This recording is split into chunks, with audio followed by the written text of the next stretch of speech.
Here's to you, Whiskey. The guardian of all frustrated wives. Welcome back to my dark corner of this sick world.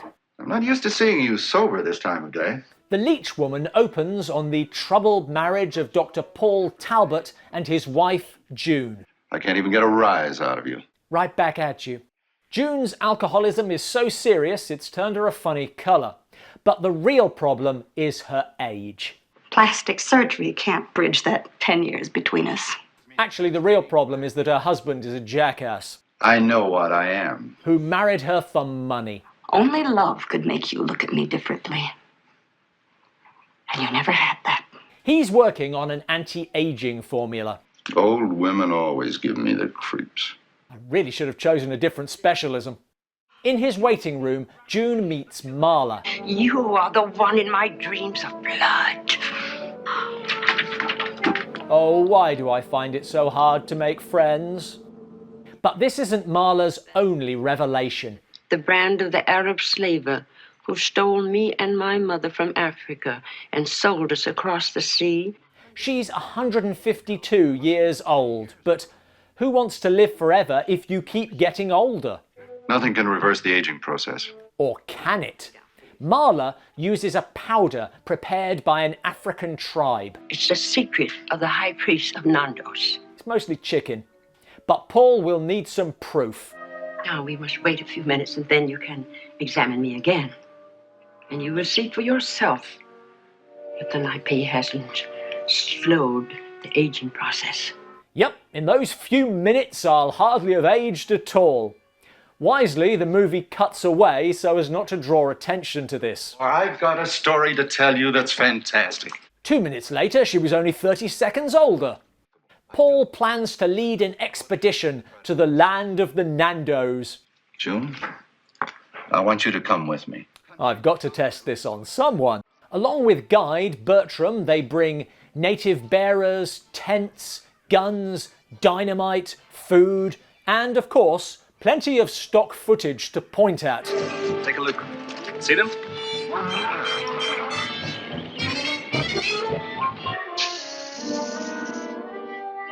Now that's the Colombo. We'll cross over and make for the falls. But with Paul still unhappy with his wife's age, I've done everything I could to please you, and still you avoid me. she and Bertram become closer. There's only one trouble with running away. You always meet yourself when you get there. They are captured by the Nandos and locked in an empty hut. But Marla is here too, so she can benefit from the secret. But before the old women of Nandos die, they receive the final gift of youth again. A few days of happiness and love before they wither to dust. Seems like rubbing salt in the wound, but okay. The foreigners are invited to witness the ritual. You, your wife, and guide will share the Nando secret. Could be peri-peri, I suppose. But isn't it always the way? For the ritual to work, someone has to die. He's lanced the pineal gland deep in the cerebellum. Not sure he has, but okay. Now the potion will make Marla young again.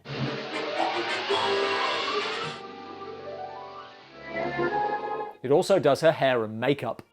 June is quick to note the significance. It took a man's life to do it. And my husband is such a jerk. Paul is slower on the uptake. Could you make my wife young again? I can't see how this could possibly backfire. June, you've got to do this for me. I imagine you'll pick one of these native men to sacrifice. Then I choose Him. June! I didn't see this coming! Paul is killed, and...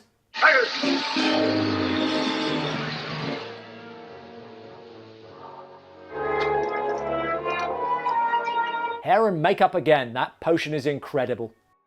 But, like Marla, they are destined to die tomorrow. They have to escape. Bertram makes an excuse to go back to the hut where they were being held. While you were out, we put some stuff in here. Didn't think you'd mind. Garu, garu. That That's actually their belongings, which weren't there earlier and have appeared now, so Bertram can get some dynamite under the noses of the guards. But you wouldn't want to leave without the secret to eternal youth. Really feels like someone should have been guarding this, or him, or both. Anyway. Bertram and June escape. But the following morning, June wakes even older than before. Get away from it! Boy, she has the worst luck with men. I think you can probably guess Bertram's fate.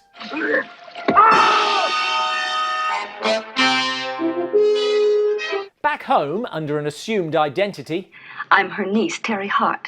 Well, how do you do?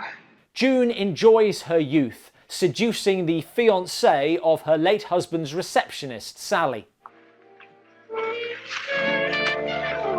Played by the incredible shrinking man himself, Grant Williams. But Get out of here. What? Get out! Go! she must keep killing men.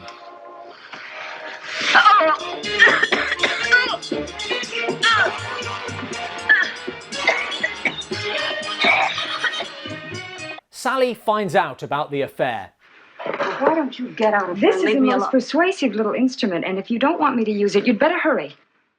She doesn't plan to kill June, she just wants her out of the way. By that time, Neil and I will be on our honeymoon. You're still planning to marry this guy?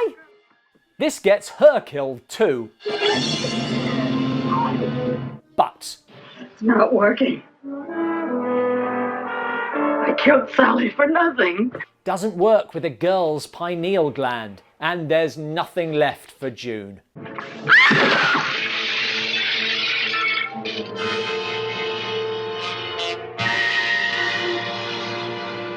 What? She looked alright when I was making out with her. The third act of the film is rushed and muddled, while the rest is just bad, even if it does make the occasional valid point. But for the aged woman, there is nothing. That's a direct quote from every Hollywood casting agency. Shocking, isn't it? What 3 months of tragedy can do to a woman. Also worth noting, the African natives are the usual stereotypes, but Paul is contemptible, Neil not much better. June is willing to kill anyone to stay young. Sally is willing to kidnap June to keep her from David, who cheated on her.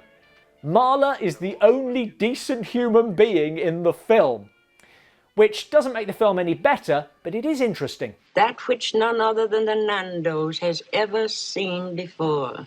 Thanks for watching. For another story of death and betrayal, check out my book, The Wolf, the Raven and the Black Cat. There's a link in the description below. What are your favourite Search for Eternal Youth films? Let us know in the comments below. I was just leaving.